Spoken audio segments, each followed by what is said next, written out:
자, 그러면 이제 어려운 얘기는 끝냈고 드디어 검은 고양이 얘기 좀 해볼까요? 그렇죠. 고양이 다시 자신감을 찾았다 목소리에.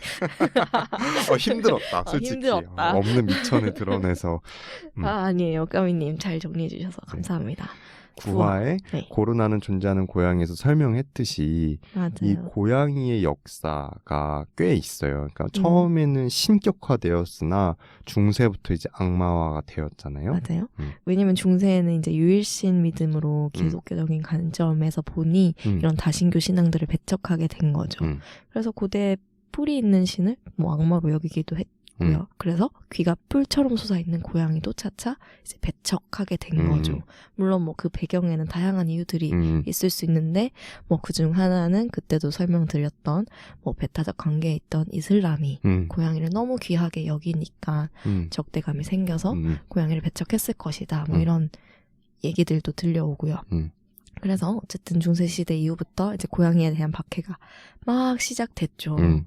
그래서 고양이가 또 야행성 동물이잖아요. 맞아요.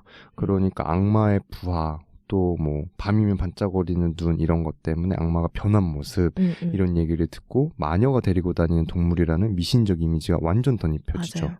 그래서 무려 13세기 마녀 재판 때는 함께 화형도 되었었다고 했죠. 그래서 이런 얘기들을 구화에도 다뤄드렸었는데 이런 미신적 이미지가 소설 내에서도 또다시 언급이 되죠. 맞아요.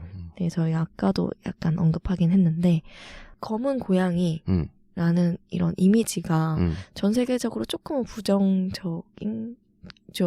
지금도 그쵸, 부정적이지. 뭐, 네. 그래서 뭐 이 작품이 그런 이미지를 만드는데 이바지를 했지. 했겠죠? 했어. 너무 네. 했어. 근데 사실 여기서는 고양이 좀 안쓰러운데 너무너무. 안쓰러운데 이 사람이 공포의 대상으로 느낀다는 맞아. 그 기저에 깔고 있는 거는 뭐 고양이가 그런 마녀, 미신적인 이미지를 깔고 있는 거죠. 그렇게 네. 바라보고 그리고 마지막에 좀 무섭잖아. 고양이가 이렇게 검은 고양이가 빨간 잎을 벌리고. 벌리면서 막 지옥에서 나올 것 네. 같은 소리를 내뱉고 있다라고 하는 그 상징적인 모습이 맞아요. 너무 무서워. 사실 그리고 떠올려봐도. 요 그림이 이게 이미지화된 그림이 있어요. 사파 있어요. 여기저기에 사파 많은데 진짜 네. 무섭단 말이야. 맞아요. 여기 지금 실제 이 검은 고양이 소설책에도 등장하고 그 다음에 저희 또 구화인데 고로나는 존재하는 고양이에서도 이 검은 고양이 작품을 다뤘었거든요. 그때 문학 작품 중에 하나로.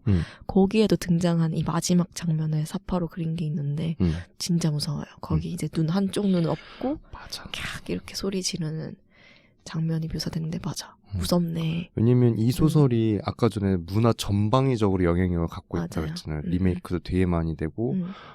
작가가 의도하진 않았겠으나 맞아. 결과적으로는 그렇죠. 굉장히 유명하게 되면서 이 검은 고양이가 안 좋은 상징성을 이제 갖는데 확실히 기여했다고 저는 봐요. 네. 근데 이런 나약하거나 혹은 무섭게 꾸며진 동물의 이미지는 역으로 그 이미지에 투사된 인간의 비이성적이고 악한 이미지를 보여주는 것이다 라는 말이 있단 말이죠. 그렇지. 그게 고양이의 문제겠어? 우리의 맞아요. 문제인 것을. 그렇죠. 여러분 아니에요. 검은 고양이. 그렇죠. 그래서 실제로 검은 고양이에 대한 TMI 같은 거 정보를 조금 드리자면 일단 90% 이상이 눈이 다 노랗다고 해요. 얼마나 이뻐. 털을 검은색으로 만드는 그 멜라닌 색소 때문인 거고 예쁘죠. 왜냐면 까맣고 노라면 엄청 이뻐. 눈에 잘 띄고. 근데 우리 검은 고양이 바로 딱 떠오르는 게 까만 털에 눈 노란 거잖아요. 근데 가슴 아픈 이야기는 검은 고양이가 동물보호소에서 입양률이 제일 낮다고 해요. 네, 그리고 펫파인더라는 앱 분석 결과도 검은 고양이는 클릭수도 확연히 차이 나고 보호소에서 머무는 시간도 제일 길다고 합니다. 블랙팬서 영화 개봉하면서 검은 고양이가 인기를 얻었다는 얘기도 있긴 한데 사실 동물보호단체에서는 실제 통계는 그렇지 않다. 뭐 이런 얘기도 있고요. 그래서 이 검은 고양이의 날이 있어요. 맞아. 미국에서 8월 17일 그리고 영국에서는 10월 27일이 바로 검은 고양이에 대한 인식을 바꿔보자는 날이에요. 근데 우리 알잖아요. 우리 역사. 그러니까 한국은 조금 덜 할 수 있긴 한데 서양 세계 보면은 역사적으로 색이 얼마나 차별을 낳았는지 맞아. 특히 인종 문제에 있어서 얼마나 많은 사건과 사고를 초래했는지 알잖아요. 그거 알면서 우리 의식적으로 그 PC함이라고 하잖아요. 그러면 안 된다는 거 알고 있는데 왜 고양이에 대해서는 이런 미신적 믿음을 계속 유지하려고 하는가. 이거는 우리도 확실히 의식해서 제거해야 된다. 네, 깨기가 힘든 것 같아요. 어디서부터 남아왔을까 진짜. 우리나라도 그런데 그쵸? 그러니까. 태어날 때부터 언젠가 학습한 거야. 이건 그쵸. 사회문화적으로. 어디서 들은 건데 들어보면 제일 많이 들었던 건 고양이는 요물이다. 뭐 이런 얘기 어릴 때도 되게 많이 들었던 것 같아요. 요물은 맞지. 요물은 맞는데 그게 약간 너무 부정적인 의미로 맞아. 말씀하시잖아요. 그래서 그런 얘기들 많이 들었던 것 같고. 그런 이미지를 바꾸는데 우리가 한몫해야 되는 거죠. 고양교양의 사명감이랄까요? 바꿔볼까요? 바꿔야죠. 그치. 근데 뭐 많이 나아지고 있다곤 하지만 아직 갈 길이 멀죠. 네. 실제로 포가 고양이를 키웠다고 하잖아요. 맞아요. 포는 또 고양이를 되게 가족처럼 잘 아꼈다고 해요. 잘 키웠대요. 심지어 포가 키웠던 고양이는 검은색이랑 오렌지 얼룩무늬가 섞인 고양이였다고 하니 검은 고양이를 본인이 뭐 이렇게 싫어하거나 뭐 이렇게 미신적 존재로 여기진 않았던 것 같아요. 왜냐면 무려 1840년에 발표한 에세이가 있어요. 본능 대 이성 검은 고양이라는 글을 썼는데 자신의 집고양이가 얼마나 그 복잡한 문을 잘 여는지 설명하면서 인간의 이성과 동물의 본능 사이의 경계가 불분명하다고 밝혔단 말이죠. 그 동물 인식에 대해서는 진보적이에요. 엄청. 네. 앞서 있어 생각이. 저번에 우리 방송에서 한번 얘기했잖아요. 동물의 본능이 이런 이성과 뚜렷하게 구분이 안 되는 어떤 스펙트럼상에 있을 수도 있다라고 요즘 세상에 얘기하는 어떤 그런 개념을 이분은 이미지에 얘기를 해서 심지어 이런 말도 했어. 열등하게 여겨져 온 동물의 본능이 아마도 가장 정확한 지성일 수도 있다라고까지. 그럴듯한. 동물 애호가야. 왜냐면 70편에 이르는 다양한 작품에서 정말 다양한 동물들을 다루고 있는데 고양이, 오랑우탄, 황금풍뎅이, 개구리 뭐 할 것 없이 동물 많이 등장하잖아요. 그럼 상당히 되게 프로페셔널한 사람이에요. 저는 제가 고양이 키우고 있으면 고양이를 소재로 이렇게 못 쓸 것 같은데 소설. 그러니까 프로페셔널 하시네. 자기가 분리, 사랑하는 공과사의 분리가 그치. 확실하시네. 이런 이미지 활용 나 같으면 안 할 것 같은데. 그치. 아무리 그래도 사랑하는 고양이라면 대단하신 분이네요. 프로야. 이런 면에서는. 그렇지. 그래서 현대문학의 거장 아닙니까?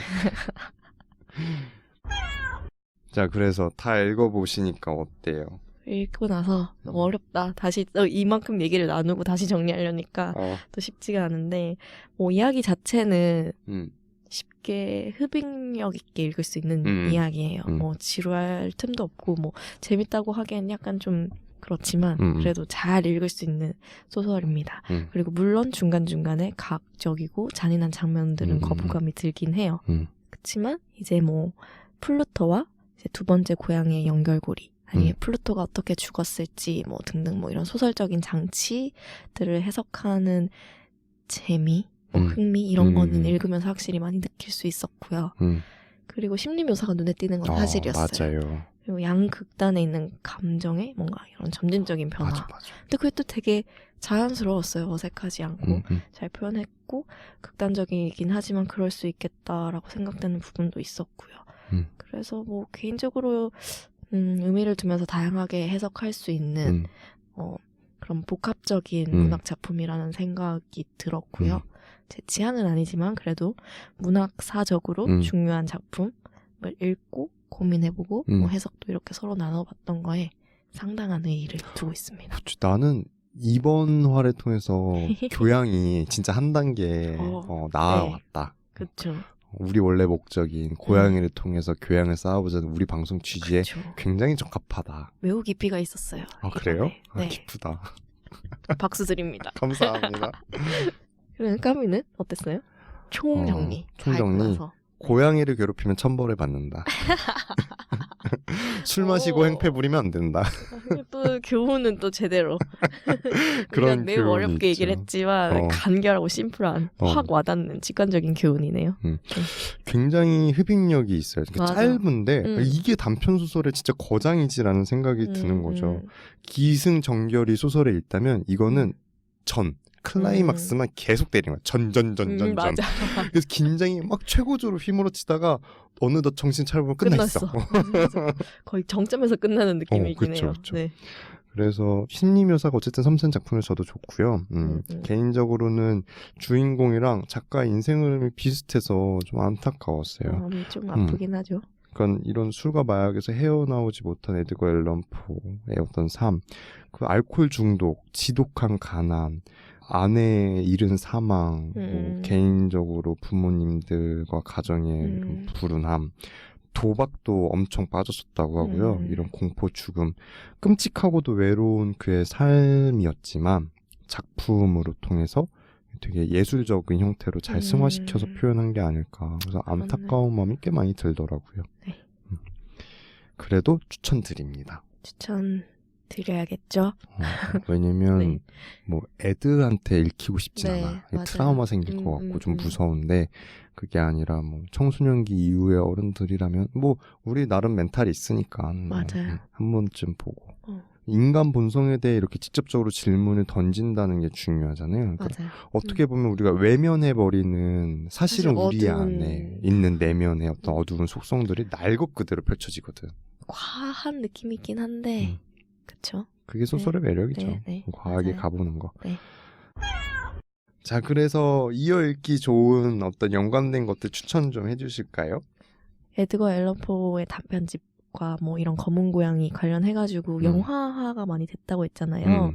근데 그 중에서도 거의 좀 최근작인데 1990년에는 이탈리아 그리고 미국 합작으로 만들어진 영화가 있다고 해요.